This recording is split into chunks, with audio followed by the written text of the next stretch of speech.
자, 압살롬은 그 이복 형제, 형이죠. 이복 형인 암놈을 죽이고 그술로 도망친 상태입니다. 이제 그술은 외가예요, 외가. 압살롬의 외가가 그술입니다. 하지만 다윗은 이 문제에 대해서 그 어떤 결정도 내리지 못한 채 답답한 나날을 보내고 있어요. 뭐 신하들 입장에서는 답답하죠. 이러지도 않고 저러지도 않고 가만히 있으니까. 그 이유는 이제 맏아들 암논의 범죄 때와 마찬가지로 압살롬이 암논을 죽인 그 살인 사건에 대해서도 다윗 자신이 이제 동일한 죄가 거기 걸려 있으니까 동일한 자기도 똑같다라고 생각하니까 어떤 결정을 내리지 못하는 거예요.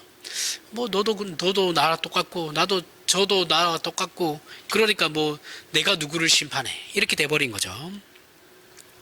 다윗은 자신의 충직한 부하였던 그리 우리아의 그 아내 바세바를 빼앗았고 동시에 우리아를 죽였어요.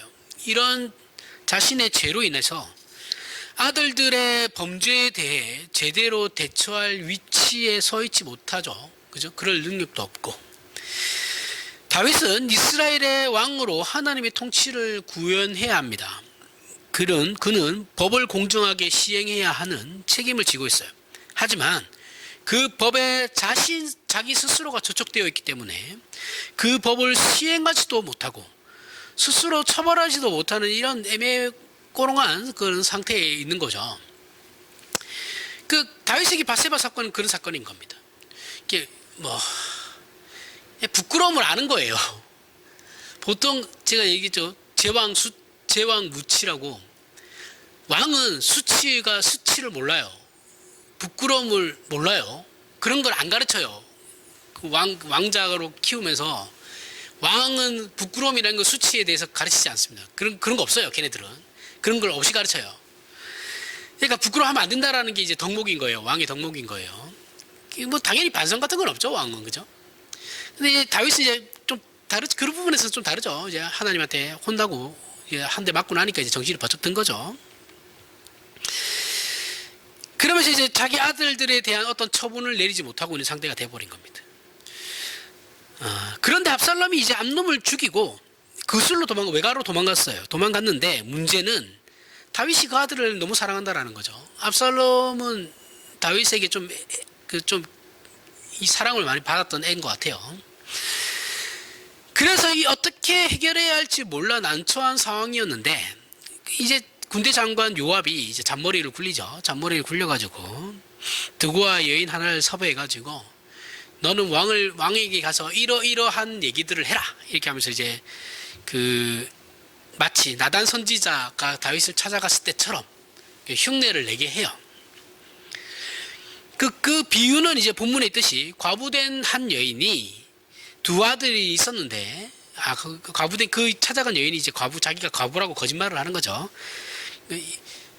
자기 두 아들이 있는데 둘이서 싸우다가 형이 이제 동생을 죽인 거예요. 그럼 이제 율법대로라면 이제 죽여야 됩니다. 그 형도 다 죽여야 돼요. 살인자는 죽여야 돼요. 하지만 이 여인의 호소는 이제 그 당시로는 당연한 거예요. 뭐냐면 아들이 형제를 죽인 것은 사실인데 그렇다고 그 아들마저 법대로 처리해버리면 우리 집안의 대가 끊깁니다. 그럼 그걸 어떻게 할 겁니까? 대가 끊기는 걸 막아야 되지 않겠습니까? 이게 이제 여인의 호소예요. 다윗이 이 여인의 처지를 듣고 그러면 그럼 어쩔 수 없네. 그러면 이제 너네 집안의 문제고 뭐 대가 끊기는 것도 있을 수 없는 일이니까 그러면 다른 사람들이 너희 아들에 대해서 더 이상 아무 왈가불가 말을 못하게 내가 막아줄게. 이렇게 되는 거죠. 손대지 못하게 해줄게. 이렇게 된 겁니다. 약속을 합니다. 그 나단 선지자도 그런데 이제 다윗이 그런 거는 좀 밝았던 것 같아요. 이제 듣는 그런 거는 좀 밝아가지고 좀 자기가 스스로 이게 정답을 끌어내는 그런 걸 능력은 좀 있었던 것 같아요. 말귀를 못 알아쳐먹는 사람은 아니었던 것 같아요. 그죠? 그러자 드고아 여인이 다윗에게 대뜸 하는 말이 왕이야 그럼 내가 왕이 할 말이 있는데 제 말을 한번 들어보십시오. 이러니까 왕이 그래 해봐 이렇게 하니까 그렇게 왕은 제 아들에게는 그렇게 베푸시는데 은혜를 베푸시는데 왜 자기 스스로에게는 그렇게 하지 않습니까? 라고 이렇게 얘기하는 거예요. 그런데 왕은 왜 그렇게 하지 않고 있습니까? 이때 이제 다윗이 이제 번쩍한 거예요. 번쩍해가지고 법을 어기더라도 일단 아들부터 살리고 보자 라고 해서 압살롬을 다시 용서하게 되는 겁니다. 그래서 다시 불러들이는 거예요. 그게 오늘 본문 내용입니다. 말이 되게 많은데 되게 간단해요. 간단한 내용입니다. 이걸 이제 조금 더 우리가 살펴보려면 이해하기 좋으려면 이걸 이제 우리는 법과 생명 이렇게 두 가지로 두 가지로 이렇게 생각을 할 수 있어요. 법과 생명이, 법이 먼저냐 생명이 먼저냐, 요걸 가지고 이제 우리가 생각해 볼 수 있는 문제인 거죠. 법은 생명을 보호하기 위해서 만드는 거예요. 그죠? 우리가 법은 최소한의 도덕이라 그러죠. 그죠? 도덕에 있어서 최소한이 법이에요. 그러니까 법만 지켜가지고는 인간의 구실을 제대로 할 수 없는 거예요. 왜냐하면 도덕의 최소한이니까. 그죠? 근데 이 법이 근데 이 법이라는 게 되게 어떻게 사용하느냐에 따라 칼이 될 수도 있고 은혜가 될 수도 있는 건데, 생명을 보호할 수도 있는 거죠. 그렇죠? 잘못 사용하면 어떻게 돼요? 이 법을 통해서 다 사람을 합법적으로 다 죽여버릴 수 있죠. 그죠? 여기서 생명은 생물학적인 생명만을 얘기하는 것이 아니고, 성경에서 말하는 생명은 하나님의 형상적 존재로서 하나님의 영광으로 목적하고 사랑하시는 존재, 즉 인간을 말하는 겁니다.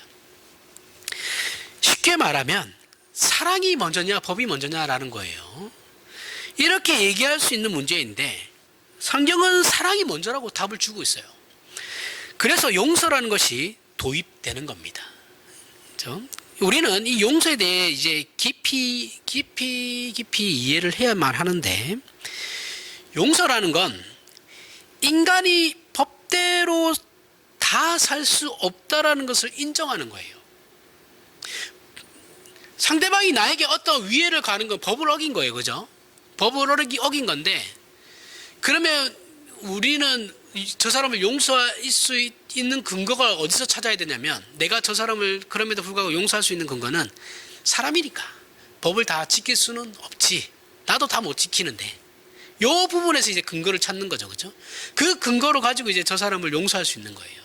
사람이기 때문에 나도 사람이고 너도 사람이니까 내가 너의 그 잘못과 실수를 인정, 나도 그럴 수 있으니까 여기에서 우리가 용서에 대한 근거를 찾는 거죠. 그렇죠?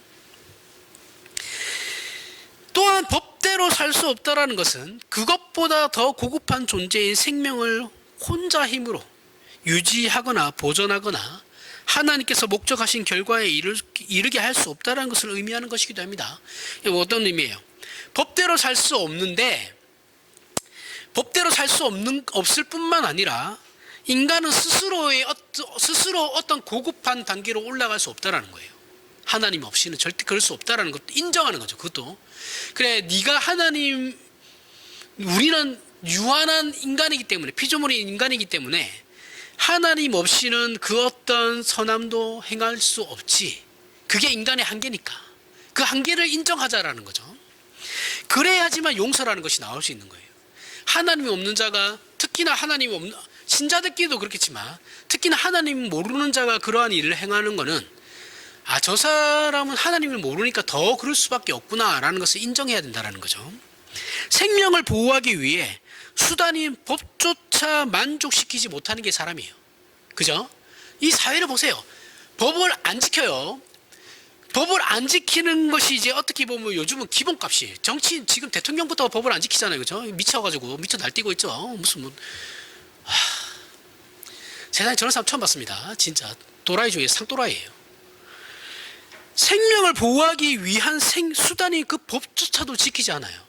국민도 지금 다 무시하고 있죠. 그렇죠? 지네 부부 살려고 지금 나라를 말아먹고 있어요. 이게 어디까지 가려고 하는지 모르겠어요. 하여튼 간에 경제도 박살났고 다 박살났어요.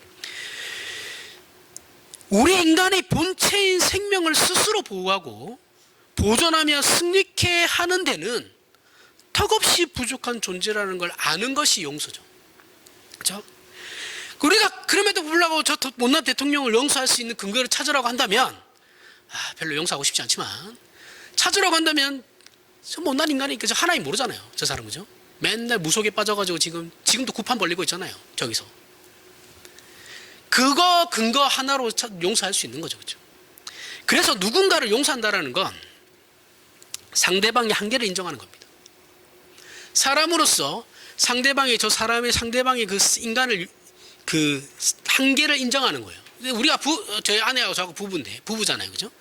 그럼 제가 아내를 용서할 수 있는 건 나 또한 한계가 있는 인간이고 아내도 아내의 한계가 있는 거죠. 그렇죠? 인간으로서의 한계가 있는 거예요. 그 한계를 인정하자라는 거예요. 서로가 인정하고 이해하자라는 거죠. 거기에서 나올 수 있는 게 일단 용서입니다. 용서이고 인정하는 것이고 그 다음이 이제 이해하는 거예요.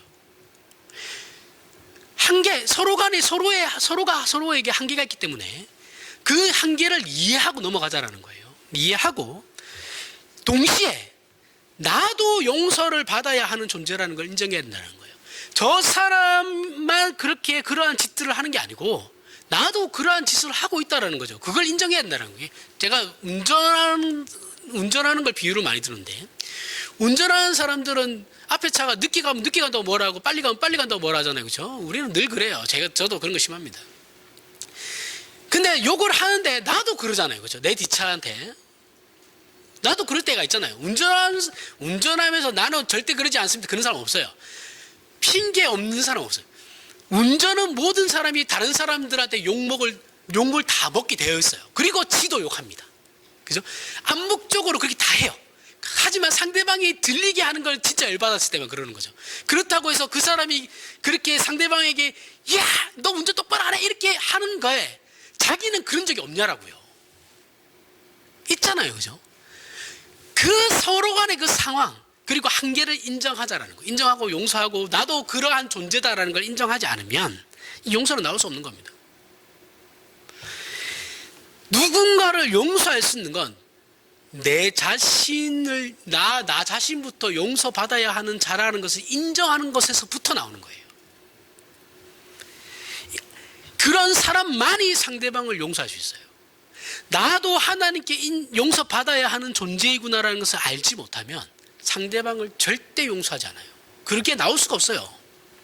그래서 신자는 하나님의 은혜로부터 우리가 용서함을 받은 자들이잖아요. 그죠? 그래서 모든 사람을 다 용서해야 된다고 얘기하는 겁니다. 그 근거로. 우리는 이 사실을 예수께서 가르쳐 주신 주기도문을 보면 다 알 수 있습니다. 우리가 우리에게 죄 지은 자를, 우리 교회가 주기도문을 안 한 지 그러고 보니까 오래됐네. 다음에는 제가 이 예배 순서에 주기도문을 넣도록 한번 생각을 해볼게요. 자, 우리가 우리에게 죄 지은 자를 사하여 준 것 같이 어떻게 하면 그 다음에 우리 죄를 사하여 주시옵고 라고 이제 우리는 배워요. 그렇죠? 이 말씀을 단순하게 읽으면 우리가 은혜를 베푼 것만큼, 잘 보세요. 우리는 이렇게 생각해요. 우리가 우리에게 죄 지은 자를 사하여 준 것 같이, 내가 저 사람을 용서해 준 것 같이 내 죄를 사하여 주시옵소서라고 얘기하잖아요. 그죠? 이렇게 들으니까 우리가 어떻게 생각하냐면 내가 은혜를 베풀었으니까 하나님 나에게도 은혜를 베풀어 주십시오. 이렇게 생각해요. 근데 이 기도의 귀한 점은 그런 게 아니고 그게 내가 용서했으니까 용서해 주십시오 이게 아니고 사람 사이에는 서로 용서받아야 할 만큼 부족한 존재다라는 것을 인정해야 된다라는 얘기예요. 이 내용이 하나님 내가 이렇게 했잖아요. 그러니까 이렇게 해주세요. 대가를 바라는 그런 게 아니고 보상으로서의 어떤 은혜 용서를 바라는 것이 아니에요. 그런 내용이 아니에요. 아니고 인간과 인간 사이에서는 서로가 부족하기 때문에 용서할 수밖에 없는, 서로가 용서를 해야만 하는 존재다라는 그 한계성을 얘기하는 거예요. 사람끼리도 용서가 필요한 것은 다른 사람만 나에게 잘못한 게 아니죠. 나도 누군가에게 분명히 잘못을 하고 있어요. 그런 얘기를 하는 겁니다. 우리가 서로 용서할 수밖에 없는 존재라면, 이렇게 우리가 서로 용서할 수밖에 없는 존재라면 하나님 앞에서야 우리는 더욱 그러한 존재죠. 그죠?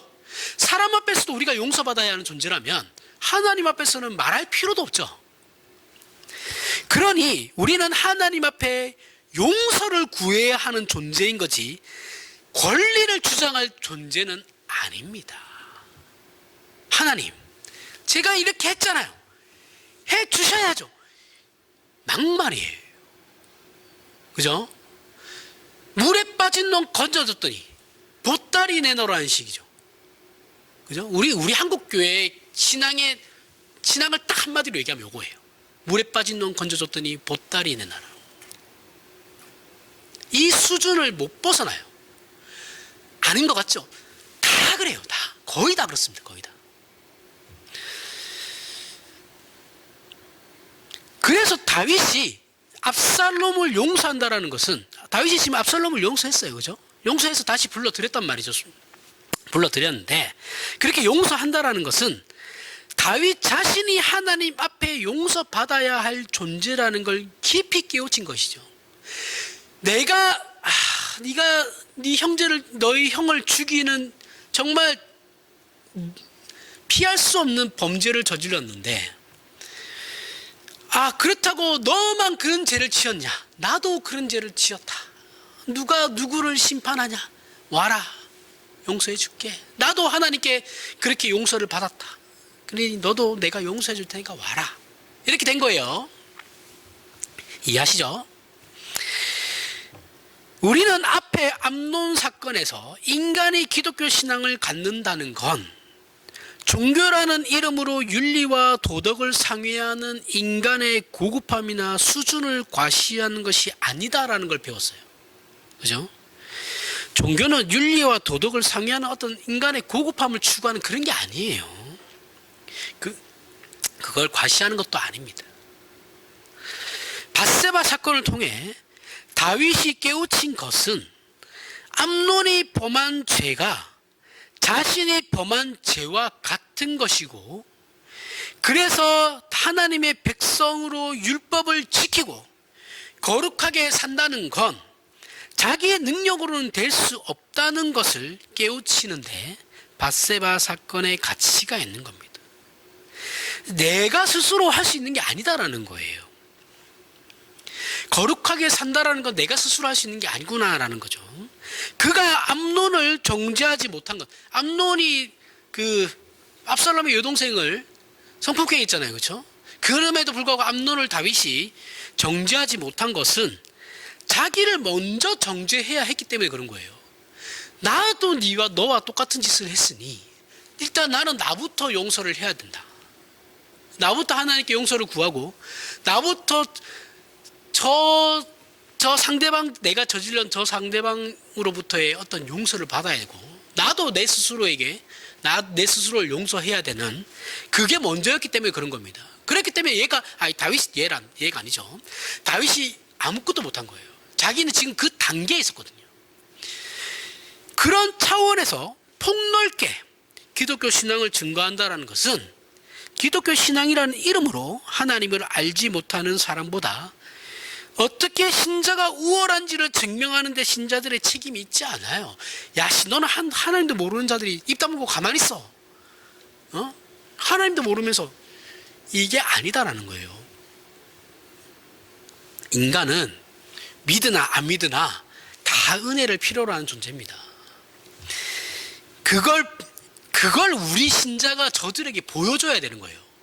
너 지금 하나님 모르고 하나님의 은혜가 필요하다는 걸 지금 모르는데 내 삶을 보면서 좀 봐봐. 우리는 하나님의 은혜가 없으면 살아갈 수 없는 존재들이야 라는 걸 우리를 통해서 보여줘야 되는 거예요. 그 은혜는 예수 그리스도 안에 있는 하나님의 은혜로서 이것만이 인간을 인간답게 만들고 참다운 승리와 내용과 영광을 가지게 한다는 그 차원에서 세상 사람들 앞에서 신자의 존재 가치와 믿음을 증거해야 되는 거예요. 우월감을 가지고 하나님도 모르는 망할 놈들, 그게 아니에요. 그렇게 가면 안 돼요. 저들이 우리를 보면서 사람에게는 하나님의 은혜라는 것이 하나님이 반드시 있어야 되는구나 라는 걸 보여줘야 된다고요. 여기서 한 걸음 더 나가야 됩니다. 나가서 본문의 압살롬 사건에서는 이 용서가 기독교 신앙에 있어서 얼마나 중요한 근거가 되고, 또 그 신앙을 실천하는 차원에서 자신의 신앙을 이해하고 점검하는데 필수적인 내용이라는 걸 알게 됩니다. 아까 앞에서 얘기했는데, 용서를 했다고 해서 저 사람의 잘못까지 책임을 안 져도 된다라고 하는 건 아니에요. 책임은 져야 돼요. 그래서 죄는 미워하되 사람은 미워하지 말라는 게 여기에 나오는 겁니다. 그 사람은 우리가 용서를 할 수 있어요. 그죠? 근데 그 사람이 저지른 죄, 그건 책임을 져야 돼요. 사회적으로. 그죠? 하나님께는 용서받을 수 있는데 그 용서는 영혼에 대한 용서일 뿐이고 이 사회를 살아가는 그 사회 구성원 안에서의 책임은 져야 됩니다. 그죠? 우리는 두 군데서 다 용서를 받아야 되는 거예요. 하나님께로부터 용서를 받아야 되는 거고 그 죄에 대한 대가를 받음으로 용서를 또 받아야 되는 거예요. 근데 마치 은혜를 받으면 그런 책임을 안 져도 된다고 생각해요. 내가 아까 대통령이 얘기했는데 제가 대통령을 용서할 수 있다고 얘기했다고 해서 그 대통령의 저 불법적인 행위까지 용서할 수 있냐면 그건 아니에요. 그 책임은 져야 됩니다. 당연히 오해 없으시길 바랍니다. 로마서 3장 19절에서부터 26절에 우리가 알거니와 무릇 율법이 말하는 바를 율법 아래에 있는 자들에게 말하는 것이니 이는 모든 입을 막고 온 세상으로 하나님의 심판 아래에 있게 하려 함이라. 그러므로 율법의 행위로 그의 앞에 의롭다 하심을 얻을 육체가 없나니 율법으로는 죄를 깨달음이니라. 이제는 율법 외에 하나님의 한 의가 나타났으니 율법과 선지자들에게 증거를 받은 것이라. 곧 예수 그리스도를 믿음으로 말미암아 모든 믿는 자에게 미치는 하나님의 의니 차별이 없느니라. 모든 사람이 죄를 범하였으며 하나님의 영광에 이르지 못하더니 그리스도 예수 안에 있는 성령으로 말미암아 하나님의 은혜로 값없이 의롭다 하심을 얻은 자 되었느니라. 이 예수를 하나님이 그의 피로써 믿음으로 말미암는 화목제물로 세우셨으니 이는 하나님께서 길이 참으시는 중에 전에 지은 죄를 간과하심으로 우리의 자기의 의로우심을 나타내려 하심이니 곧 이때 자기의 의로우심을 나타내사 자기도 의로우시며 또한 예수 믿는 자를 어렵다 하려 하심이라. 자, 그리 예수 그리스도로 말미암는 구원이 갖는 의미가 무엇인가? 이것에 대해서 이제 우리는 성경이 가르치는 본질적인 구원에 관한 이야기가 있고 그 신앙 고백이 있습니다. 예수를 믿어 구원을 얻었다. 맞는 말이에요. 맞아요. 100% 맞아요. 맞는 말입니다. 하지만 이 말 속에 얼마나 깊은 기독교 신앙의 뿌리와 본질이 있는지를 우리는 생각을 안 해요. 그냥 예수 믿고 구원받고 천당 가면 끝. 이게 아니거든요. 서두에서 얘기했듯이 하나님께서는 우리를 당신님의 형상적 존재로 만드셨어요. 만드시고 사랑하는 대상으로 만드셨으며 보존하기 위해서 우리에게 율법이라는 것을 주셨어요. 법을 주셨어요. 인간끼리 있으며 싸울 게 치고받고 싸우고 죽이고 자멸할 게 뻔하거든요. 그러니까 그렇게 하지 못하도록 하나님께서 법을 주신 거예요. 보호하기 위해서 주신 거죠. 하지만 인간은 그 율법조차도 만족시키지 못해요. 그죠? 그러니까 서로 저렇게 싸우는 거잖아요. 율법을 만족시키지 못한다는 것은 우리 본체인 생명, 즉 하나님의 사랑이고 영광이며 창조물로서의 존재됨에 대한 그 책임과 의무를 능력으로나 지혜로나 믿음으로나 제대로 지키지 못하는 현실을 갖고 있다는 겁니다. 그죠? 우리는 바리새인들이 율법을 거의 다 지켰죠. 그죠? 거의 다 지켰어요. 거의 다 지켰는데 율법 자체를 지키는 건 문제가 안 돼요. 지킬 수 있죠.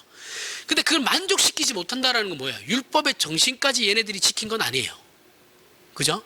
바리새인들이 율법의 정신을 바르게 알고 지켰으면 예수께서 그렇게 비판하지 않았을 겁니다. 그들을. 하지만 바리새인들은 율법에 나와 있는 그 조문들은 다 지켰어요.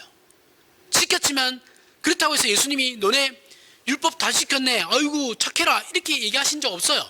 너희는 하나님을 모른다라고 얘기했죠. 그죠? 율법의 정신은 버리고 행위만 지킨 거예요. 그러면 아무 의미가 없다라는 거예요. 그건 하나님과의 어떠한 관계도 형성할 수 없다는 거죠. 그런 의미에서 또 다 지켰다고 우기겠지만 예수님은 아니 너네는 다 지키지 못했어. 만족시킬 수 없어. 왜? 인간 자체가 그래. 너네는 죄인이니까. 율법을 만족시키지 못한다는 것은 우리의 본체인 생명, 즉 하나님의 사랑이고 영광이며 창조물로서의 존재됨에 대한 그 책임과 의무를 능력으로나 지혜로나 믿음으로나 제대로 지키지 못하는 현실을 갖고 있다는 거예요. 왜요? 죄인이니까. 죄성을 가졌으니까. 죄성의 특징은 뭐예요? 전적인 타락입니다. 부패예요. 원죄는 죄에 대한 책임과 그 부패거든요. 무엇을 해도 우리 안에서는 선한 것이 나올 수가 없어요. 왜요? 부패된 존재이기 때문에, 썩어 있는 사람이기 때문에, 존재이기 때문에 선한 것이 나올 수 없어요. 그래서 하나님께서 우리를 구원하기 위해 어떻게, 그러면 이 부패성을 없애기 위해, 이 아담이 지은 그 원죄의 그 유전을 없애기 위해서 어떻게 해야 되나? 예수님께서 죽으셔야만 했던 거예요. 그걸 없애기 위해서. 바울은 하나님께서 그 아들을 보내신 것에 대한 의미를 로마서 3장 25절에서 이 예수를 하나님이 그의 피로써 믿음으로 말미암는 화목제물로 세우셨으니 이는 하나님께서 길이 참으시는 중에 전에 지은 죄를 관가하심으로 자기의 의로우심을 나타내라 하심이라, 이렇게 설명합니다. 법의 기준에 모자란 우리의 못남을 법대로 심판과 형벌로 처벌하지 않으실 뿐만 아니라 법으로서는 할 수 없는, 또는 법이 목적하는 것과는 다르게 보이지만 궁극적으로는 같은 그 보호해야 하는 생명체를 승리케 하기 위한 구원을 예수 그리스도로 말미암아 허락하신 거예요. 가장 기본적인 것은 법에 저촉되고 법에 못 미치는 우리를 용서하시는 것으로 하나님께서 우리를 향한 사랑을 이루신 것이에요. 사랑이 용서, 은혜, 복주심, 구원, 그 위에 있는 겁니다. 이해하시죠? 은혜는, 아니, 사랑은 그 어떤 것보다 위에 있어요. 상위예요, 상위. 사랑이 그래서 제일 먼저예요. 그리고 법입니다. 은혜고, 구원이고, 복주심이에요. 이 모든 것을 동원해서 하나님께서는 우리를 향한 하나님의 사랑을 지켜내시고 또 영원히 지키실 것입니다. 이것이 기독교 신앙을 성립하게 만드는 근거들이에요. 하나님은 우리를 사랑하십니다. 사랑해서 그 아들을 주신 거예요. 왜요? 그 사랑의 결정체가 예수 그리스도시니까. 그 아들을 주신 것의 의미를 생각할 때 오늘 우리가 확인해야 하는 것은 우리 자신이 먼저 용서받을 필요가 있다는 것을 깊이 깨달아야 한다는 것이죠. 예수 그리스도는, 야, 너 예수 믿고 구원받아, 너 예수 믿고 용서받아야지, 그 말 하기 입장 이전에 나부터 구원받아야 된다고요. 나부터 용서를 받아야 된다고요. 우리는 법적인 차원에서도 죄인으로 정죄받아 마땅하고 하나님께서 그렇게 법대로 처리하셔도 할 말이 없는 자들이에요. 제가 아까 앞에서도 얘기했지만 물에 빠진 놈 건졌더니 보따리 내놔라는 식의 그 신앙을 가지고 있는 우리 한국교회는 이게 너무 뻔뻔해요. 사실 우리는 하나님께 뭐 달라고 말할 수 있는 입장이 아니거든요. 그렇잖아요. 죽은 놈 살려놨더니 하나님 이럴 거면 이스라엘하고 똑같은 거잖아요.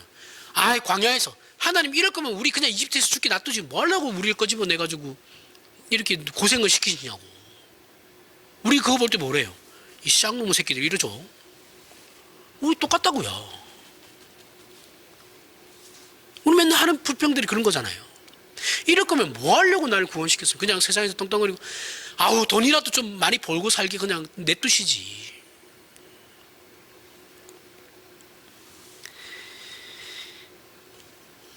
그런데 우리는 거기에 하나님 자기 입장을 생각 안 하는 거죠. 자기가 하나님 앞에 서 있다라는 의미를 모르는 거예요. 하나님 앞에 내가 서 있다고 생각을 해보세요. 우리가 진짜 그런 말을 할 수 있어요?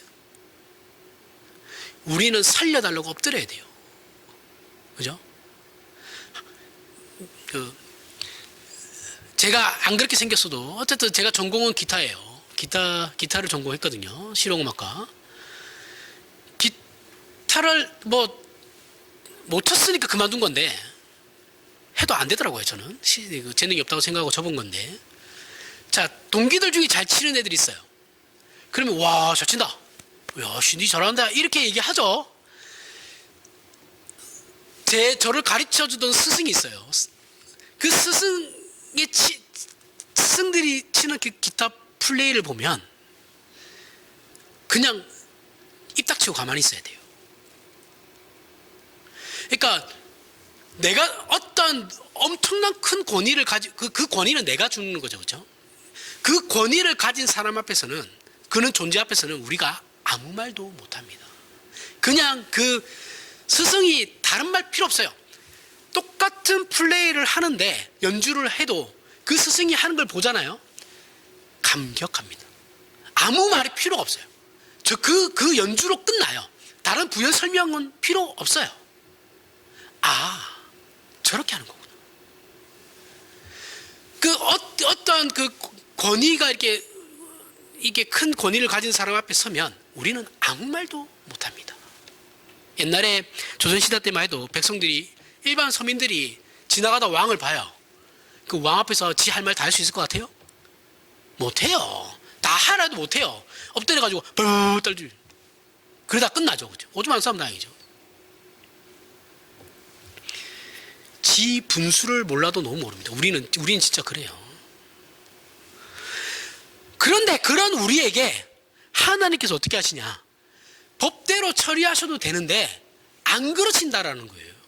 안 그러시고 용서하시겠다라는 거예요. 용서하시어서 죄 지은 것을 무효화하는 그 정도가 아니고 자녀로 삼으십니다.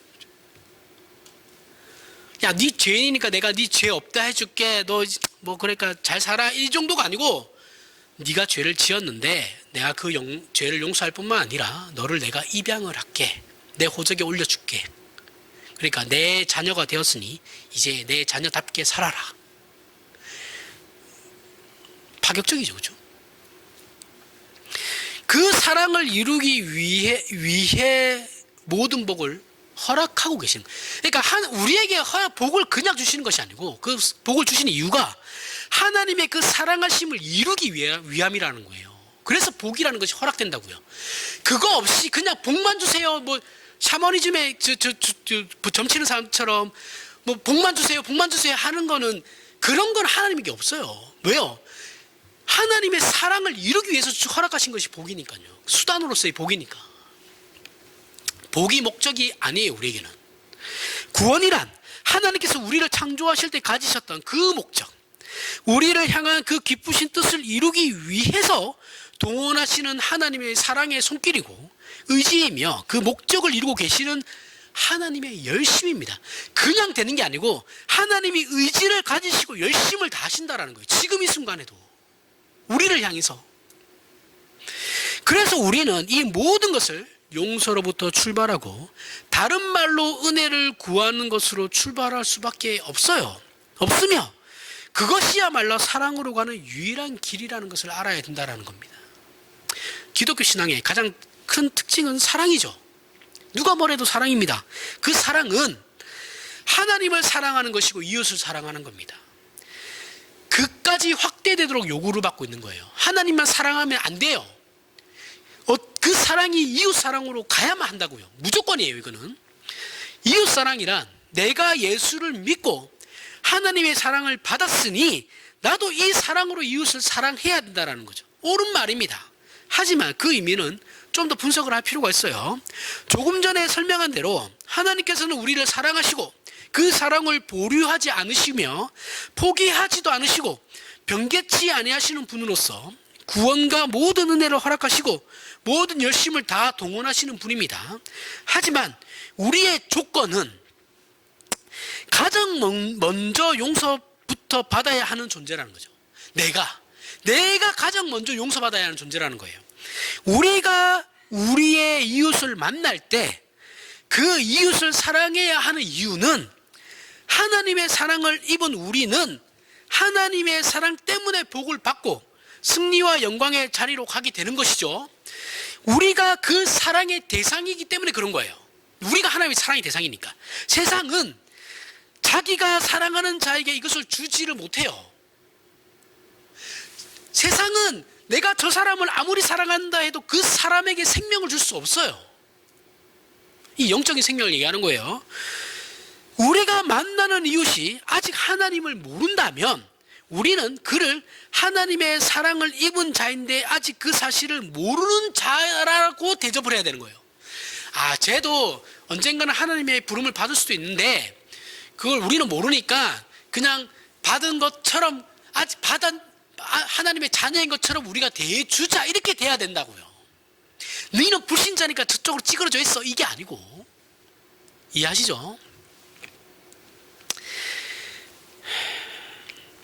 하나님은 모든 인간을 사랑하십니다. 우리가 이 사실을 알기에 모르는 사람 없어요. 기독교인들 다 압니다. 다 아는데 입으로만 떠드는 거예요. 떠들어서 문제인 거지. 다 알아요. 그래서 우리에게 약속된 하나님의 사랑이 은혜와 용서에서 출발한다는 걸 우리 또한 알합니다. 알죠? 알기에 이웃에 대한 우리의 사랑도, 그를 용서하고 그들도 하나님의 은혜가 필요하다라는 것을 인정함으로써 지금 그들의 자세나 태도로 정죄하지 않는 것이 이웃 사랑이에요. 우리가 저 사람 왜 저래? 이렇게 얘기하죠. 얘기는 할 수 있어요. 속으로 얘기도 할 수 있고, 없는 데서는 얘기할 수 있는데 있는 데서 얘기하면 안 돼요. 그건 그 사람의 인격을 말살시키는 겁니다. 무시하는 거예요. 이렇게 얘기하죠.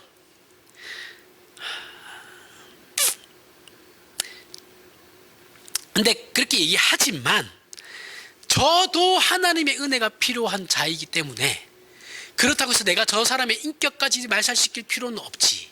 말살시켜서는 안 되는 거예요. 그죠? 너는 사람도 아니야. 진짜 저도 이런 말 잘하는데 하지 말아야 될 말이에요. 너는 사람 새끼도 아니다. 이런 거. 개 XX 이런 거. 그죠? 그런 거 사실 기독교인들이 절대 하지 말아야 될 말이거든요. 왜냐하면 그도 어쨌든 찌그러진 형상일지언정 하나님의 형상을 가진 자예요. 찌그러진 거지. 우리는 그 찌그러진 게 펴진 존재들이고. 사람이란 존재가 그런 사람을 내가 함부로 권력을 져서 함부로 죽이는 건, 이거는 제정신이 아닌 거예요. 죽이겠다고 저렇게 날뛰고 있는 제정신이 아닌 겁니다. 이렇게 이해하지 않고 이웃사랑을 우리의 자, 여기서 또 기독교 한국교회의 또 문제점이 또 드러나죠. 우리는 이웃사랑 어떻게 생각해요? 내가 기도 많이 하고 내가 교회 봉사 많이 해가지고 내 마음이 뜨거워지고 내 안에 무슨 성령의 충만함이 있는 것 같아가지고, 그죠? 이것으로 하나님의 일을 성취하겠다는 그 의욕이 막 앞서죠. 그 열심이 막 생겨요. 그 열심으로 내 이웃들에게 나아가면 우리는 죽었다 깨어나도 그 사랑을 할 수 없어요. 사랑은 그렇게 하는 게 아니에요. 사랑은 의욕을 앞서면 안 되고, 사랑은 열심만 있다고 되는 것도 아니에요. 그런 식으로 하면 100% 다 실패합니다. 그때는 그것이 우리가 가지는 우월감일 뿐이에요. 그런 식으로 나아가는 것. 자, 내가 오늘 하나님께 기도해가지고 은혜 받았어. 내 마음이 막 충만해. 내 이제 나가서 이제 전도 좀 해야겠어. 전도해야 될 마음이 생겼어. 전도로 막. 이건 우월감이에요. 사랑이 아니고. 폭력이 되어버려요. 그러니까 내가 너를 사랑하니까 내가 이렇게 강압적으로 너한테, 특히 자식들 교회 안 나가는데 부모들이 그런 거 많이 하죠. 교회 나가라. 처음에 말로 해요. 안 하면 나중에 어떻게 돼요? 쌍욕이 나가고 막 그러죠. 어릴 때는 괜찮은데 애가 컸을 때는 그렇게 하면 안 됩니다. 그럴 때는 아무 말씀도 마세요. 그냥 어차피 어릴 때 교육 안 시키면 다 글렀어요. 안 들어요. 그냥 그걸 하나님 맡겨야 되고 기도 마시면 돼요. 자녀들을 위해서. 권면 정도는 할 수 있겠죠. 그렇게 되면 이거는 내가 너를 사랑하니까 너에게 하나님을 믿으러 가는 거잖아. 이렇게 얘기하잖아요. 그렇죠? 이게 명분이에요. 근데 그게 폭력이라고요. 그 사람에게는 폭력으로 와요. 내가 하는 게 맞잖아 라고 해서 부부간에도 내가 저도 아내에게 많이 그런 걸 하는데, 이게 설교 준비하면서 힘듭니다. 솔직히 찔린 게 너무 많거든요. 그러니까 이걸 또 내 입으로 또 얘기해야 되잖아요. 이게 쉽지가 않아요. 사실은 내가 이렇게 얘기하면 아내가 속으로 저 집에서나 잘하지 이런 세계 하겠죠. 그렇죠? 그러니까 이게 목사가 이게 쉬운 게 아니에요. 이렇게 얘기하면 지는 하지도 못하면서 앞에서 얘기하는 거 봐. 못해요. 저 못하니까 얘기하는 겁니다. 하여튼 그래요. 힘이 쉽지 않습니다. 이게 막 가르치듯이 막 얘기한단 말이에요.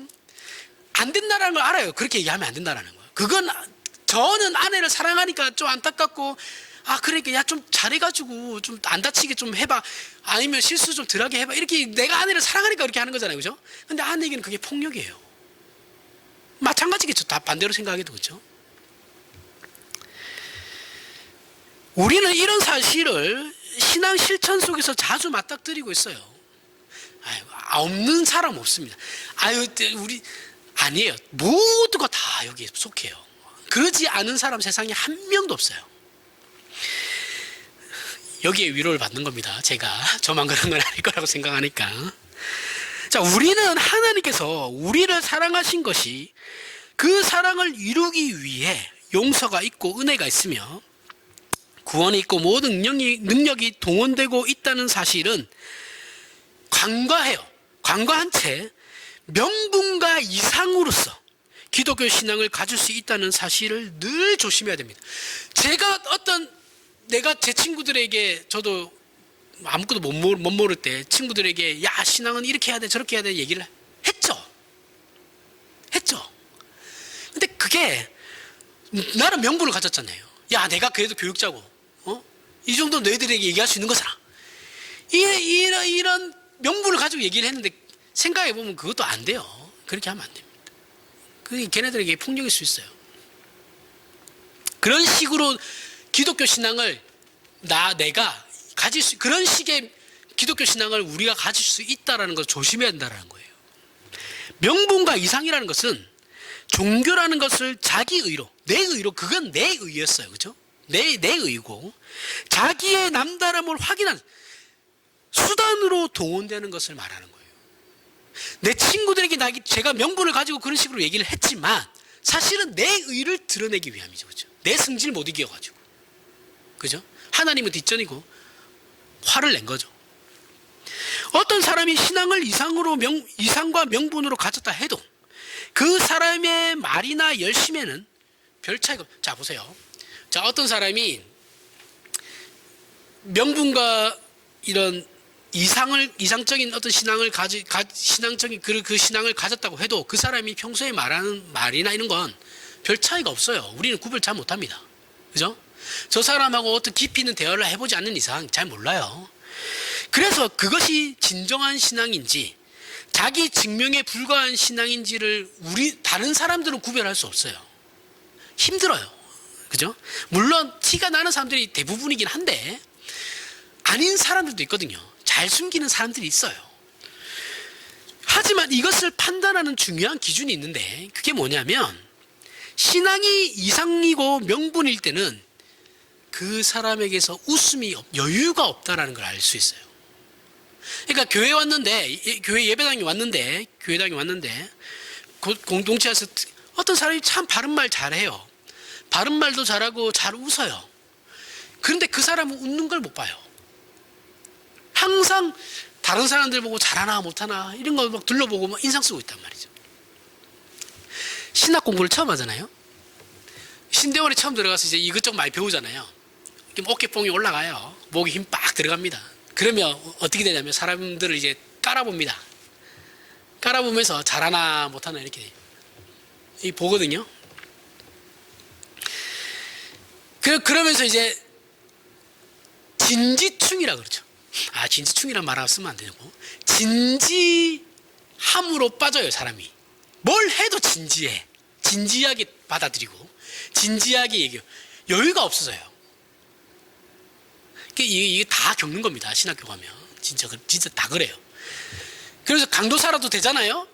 그럼 앞에서 이제 강단에서 설교도 할 수 있잖아요. 그럼 이제 어깨 목이 힘 더 들어가면 이거 기부스 되는 거예요. 이렇게 겉으로는 안 그러죠. 인사도 잘하고 하는데 내 마음이 그렇게 되려. 그러면서 똑바로 하셔야죠. 막 이렇게 얘기한단 말이죠. 웃음이 없어집니다. 사람이 함께 살아가는데 웃음이라는 건 사람의 실수를 봐주고 넘어가는 것이 웃음이죠. 그렇죠? 웃고 넘겨줄 수 있는 여유. 그죠? 웃음이 있다라는 것은 다른 사람의 실수에 대해서 너도 할 수 있고 나도 할 수 있는 실수야. 알기 때문에 넘어가 주는 것이 웃음이죠. 그죠? 하지만 신앙을 이상과 명분으로 가졌을 때는 이런 게 없어요. 항상 진지해. 옛날에 저희 할머니 어렸을 때 생각하면 항상 진지해. 신앙에 대해서 항상 진지해. 그 신앙이 항상 강압적이었어요. 지금 생각하면 이제 가족들에게는 폭력이죠. 저희 뭐 숙모나 이런 사람들은 교회 안 다니시던 분이거든요. 시집 오면서 이제 억지로 교회를 나가게 된 건데, 지금 생각하면은 아우 저 어떻게 살았을까라는 생각이 들죠. 아, 나 같으면 저 못 살았다 우리 할머니 밑에서, 이런 생각이 이제는 이해를 하는 거죠. 그런 걸. 이 신앙을 동원해서 이제 자기 승질 부리는 거에 명분화 시키는 거죠. 그런 식으로 이제 시집살이 시키는 거죠.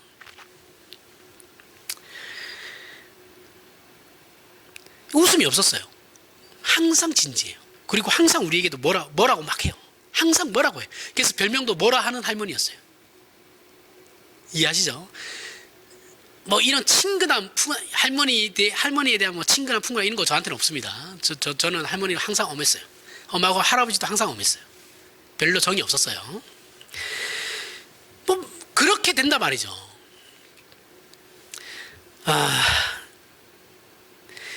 우리는 하나님께서 당신님의 사랑을 이루기 위해서 용서와 은혜와 구원을 동원하시는 분이라는 이 본질적인 문제를 놓쳐버리게 되면 우리가 해내야 하는 일만 남게 되는 거예요. 저희 할머니가 이랬어요. 자신은 무슨 일만 해야 돼. 그 일을 하는 게 중요한 거지, 가족 안에서의 어떤 사랑, 화목 이런 거는 중요하지 않습니다. 그렇게 된다라는 거예요. 우리 나이 드신 분도 너무 까는 것 같아서. 그리고 이상과 명분이 각자의 의욕과 능력의 증거로 동원되면 거기는 자랑과 정죄만 남게 돼요. 그 사람들의 특징은 항상 자랑과 정죄죠. 그죠? 뜻밖에도 교회사 안에서, 교회 역사 안에서, 교회 공동체에서 이런 부작용과 오해들은 언제나 있었습니다. 언제나 없었던 적이 없어요. 사실 교회 공동체 안에서 그 어떤 일이 일어났다 할지라도 서로 손가락질하고 눈에 힘주며 큰 소리 치는 일은 없어야 됩니다. 진짜 없어야 돼요, 이런 일은. 우리는 다 웃음과 여유를 가져야 해요. 웃는다라는 것은 우리가 스스로를 용서하는 거죠. 그렇죠? 우리 자신에 대한 용서는 우리 자신의 무능함과 절망을 스스로 인정하는 데서만 나오는 거예요.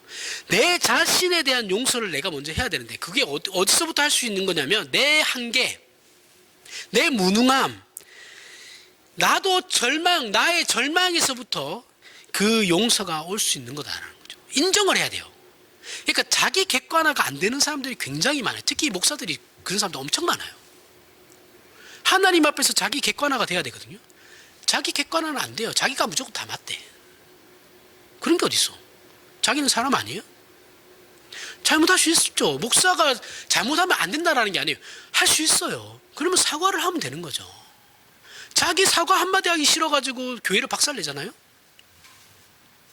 물론 목사만의 문제는 아닙니다. 대표적으로 얘기한 거예요. 그때 우리는 상대방의 내가 내 한계를 인정하고 내 못남을 인정하고 있는 상황에서 상대방의 못남을 봤을 때 웃어 넘길 수 있죠. 야, 너도 그렇구나. 나도 그런데. 야, 우리 서로 못난 사람들끼리 모였으니 위로하면서 잘 살아보자.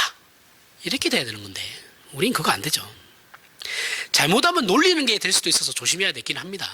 비웃음이 될 수도 있거든요. 웃어주면서 넉넉하게 넘어갈 수 있어야 됩니다. 신앙생활에서 웃음을 잃는 것만큼 비극적인 것도 없죠. 우리가 신앙생활을 하고 있다면 그게 무슨 말인지 매일 경험하고 있다는 걸 알 수 있을 겁니다. 이상적인 신앙의 모습과 인격을 목적하고 매일 소원하며 다짐하지만 그게 잘 안 돼요. 우리 여기 모인 모든 사람이 어떠한 신앙의 목적하는 그 인간상을 우리가 가지고 있지 않은 사람이 어디 있어요? 다 멋있는 신앙생활을 하고 싶고 멋있는 신자가 되고 싶죠. 근데 그게 안 된단 말이에요. 그래서 부부간에도 옳은 말 한다고 맨날 큰 소리 치는 거잖아요. 그죠? 저희도 마찬가지고. 이게 쉽지 않다라는 거예요. 사실 우리 신자가 하는 말들은 모두 다윗이 밧세바 사건을 통해 깨우친 것들에 대한 이해 속에서 나와야 되는 겁니다. 다윗이 밧세바 사건을 통해서 자기 자신을 돌아보고 자기 아들들의 그 잘못들을 대해서 아무런 대처도 하지 못하는 그러한 하나님 앞에 자기 용서함을 받아야 되는 존재로서, 자기 스스로를 용서해야 하는 존재로서, 그렇게 그 이해를 가지고 우리도 우리 자신을 바라봐야 된다는 겁니다. 이것이 밧세바 사건을 기준으로 그 이전에 그때 그렇게 됐을 때 비로소 우리가 우리 스스로를 용서할 수 있게 되는 거예요. 남도 당연히 내가 자신을 용서한 사람이 상대방도 용서할 수 있는 거죠. 이것이 밧세바 사건을 기준으로 그 이전의 다윗과 그 이후의 다윗을 나누는 겁니다. 아마도 그 전반부 생애는 이상과 명분과 의욕의 신앙을 가지고 살았을 겁니다. 다윗도 그죠? 똑같아요, 우리랑. 그렇다고 해서 밧세바 사건 이전에 다윗이 그러면 구원 못 받았냐면 그건 아니에요. 그걸 얘기하는 게 아니에요. 구원에 대해서 얘기하는 게 아닙니다. 다윗은 이미 구원받은 사람이고, 구원받은 자의 그 잘못된 신앙이 어떻게 바르게 되는가를 보라는 거예요. 우리도 마찬가지죠. 초창기 신앙은 다 의욕적이고 열심을 가졌고 명분과 이상을 가졌죠. 그게 다였단 말이죠. 그리고 밧세바 사건을 우리도 살아가면서 겪죠. 박살나죠. 하나님 앞에서 박살나면서 은혜를 구하는 존재가 된다라는 거죠. 그렇죠? 그러면서 나 자신도 용서하고 상대방도 용서할 수 있게 되는 겁니다. 다윗이 골리앗 앞에서 만군의 여호와의 이름으로 간다라는 고백은 정당한 신앙 고백입니다. 맞아요. 옳은 것이에요. 하지만 이것을 그대로 우리의 신앙 실천에 적용하면 안 돼요. 믿지 않는 사람 만나가지고 너는 골리앗이고 나는 다윗이다 라고 하면 안 돼요. 자기가 물리치겠다라는 거잖아요. 그런 식으로 가면 안 됩니다. 다윗이 골리앗 앞에 나아갔을 때는 그것이 원색적인 구별을 하던 자리였어요. 그럴 수밖에 없었죠. 이방인과 다윗이 이스라엘 민족이었으니까. 무슨 말이냐면 모든 인간은 예수를 믿어야 하고 예수 외에 구원은 없다. 이 원색적인 걸 보여주는 거예요. 그러니까 다윗이 나는 만군의 여호와의 이름을 가지고 너에게 간다라고 하는 건 이걸 가지고 말하려고 하는 게, 성경이 말하려고 하는 게 뭐냐면 예수 이외에는 구원이 있을 수 없어를 얘기하기 위해서 원색적으로 그렇게 표현한 것이라고요. 하나님께서 그 아들을 보내신 것은 그분께서 우리를 사랑의 대상으로 삼으셨기 때문이죠. 그래서 이 사랑을 놓치는 건 인간에게 있어서 최고의 불행이고 운명적 비극입니다. 그걸 원색적으로 강조하기 위해서 이렇게 성경이 표현하는 겁니다. 그러나 우리 신자가 불신자들이나 기독교를 반대하는 사람들 앞에 섰을 때는 어떻게 해야 되냐? 다윗처럼 네가 이상한 너 자신을 믿겠지만 나는 만군의 여호와의 이름으로 너에게 간다 이렇게 얘기하면 안 되고, 이런 마음가짐도 가져서는 안 돼요. 우리는 어떤 마음을 가져야 되냐면 바울이 베스독 총독 앞에서 했던 그 모습을 그대로 닮아야 됩니다. 어떤 거냐면 총독께서는 내가 이렇게 묶인 것 외에 총독 앞에 갔으니까 묶여서 갔겠죠. 그렇죠? 죄인으로 갔었으니까. 나와 같기를 원합니다. 당신도 예수를 믿기를 바랍니다. 그 사람을 위해 하나님께 은혜를 구하는 마음으로 자기를 변명해야 되는 겁니다. 만군의 여호와 이 땅으로 가면 안 돼요. 전도하러 가면서 다 그런 말 하잖아요. 그죠? 선교하러 가면서 만군의 여호와의 이름으로 선언하면서 가겠습니다. 어디서 그렇게 이상한 걸 배워가지고. 나는 믿었고 너는 믿지 않았다라는 거잖아. 나는 신앙을 지키고 있고 너는 실패한 거잖아. 이렇게 큰 소리로 나아가지 않게 우리는 언제나 조심해야 됩니다. 우리는 늘 겸손한 마음을 가지고 상대방에게 하나님께서 은혜를 베푸시기를 구하며 그 사람과 내가 차별이 없는 자리에서 모든 사람을 대해야 돼요. 그 사람이 신자든 불신자든 상관이 없어요. 차별이 있으면 안 됩니다. 이것이 이웃사랑이고 자기 용서이며 하나님의 사랑을 제대로 이해하고 실천하는 모습이에요. 우리가 정말 그렇게만 살 수 있다면 행복하겠죠. 누구를 미워하고 의식하는 것만큼 피곤한 것도 없어요. 늘 신경을 곤두세워야 하기 때문에 그런 거죠. 많은 사람을 미워하게 되면 늘 내가 각성되어 있는 상태로 살아야 되거든요. 사람이 각성되어 있는 상태로 계속 살잖아요. 수명 줄어듭니다. 건강을 해쳐요. 밤에 잠도 안 와요. 불면증 100% 걸립니다. 이거 불면증의 원인 중에 한 개예요. 그런 사람도 있어요. 항상 각성되어 있는 상태로 살아가는 사람. 맨날 뭐 말만 하면 화를 내고 싸우자고 덤비드는 사람도 있어요. 그러니 그러지 마시고 예수 안에서 하나님의 사랑을 입은 자의 넉넉함으로 살자는 겁니다. 누가 잘못하면 웃고 넘어가 주자라는 거예요. 참고로 크게 웃는 건 놀리는 게 될 수도 있으니 오해받을 수 있어요. 그죠? 조심하셔야 됩니다. 우리 신자는 이번엔 네가 잘못했지만 다음에는 그 잘못 내가 할 수도 있는 거잖아. 그죠? 운전할 때도 그렇잖아요. 그래, 네가 오늘 좀 잘못했네. 근데 그 잘못 다음에는 내가 할 수도 있는 거잖아. 나도 해왔지. 똑같은 거예요. 그러면서 웃는 겁니다. 그냥. 너도 어떻게 저렇게 나랑 똑같냐? 이렇게 하면서 웃는 거예요. 그냥. 내가 하나님의 은혜 가운데 살기 때문에 너를 용서하듯이 나도 용서하면서 산다. 내 스스로도 용서하면서 산다. 라는 고백을 우리의 모든 행동거지, 우리의 삶과 이웃과의 관계에서 신앙의 중요한 요소로 소유하고 실천하며 증거하는 저와 여러분이 되길 바랍니다. 기도하겠습니다. 하나님 아버지, 은혜를 감사합니다. 하나님께서는 하나님의 사랑을 입은 우리에게 그 무엇도 아끼지 아니하십니다. 용서하시고 구원하시며 더 좋은 곳으로 주시고 그 아들도 주셨습니다. 그러니 우리가 세상 앞에서 다른 무엇을 가지고 싸우겠습니까? 세상은 하나님께서 주신 걸 대신할 수 없습니다. 그러니 우리가 세상 앞에 설 때 우리가 가진 생명과 진리와 사랑과 은혜와 그 영광을 하나님의 뜻하심을 따라 세상 앞에서 나누는 자로 살도록 이제 우리의 마음을 겸손케 하시고 사랑으로 충만케 하셔서 우리의 신자된 내용들을 누리며 증거하는 인생이 되어 승리케 하여 주시옵소서. 예수님 이름으로 기도합니다. 아멘.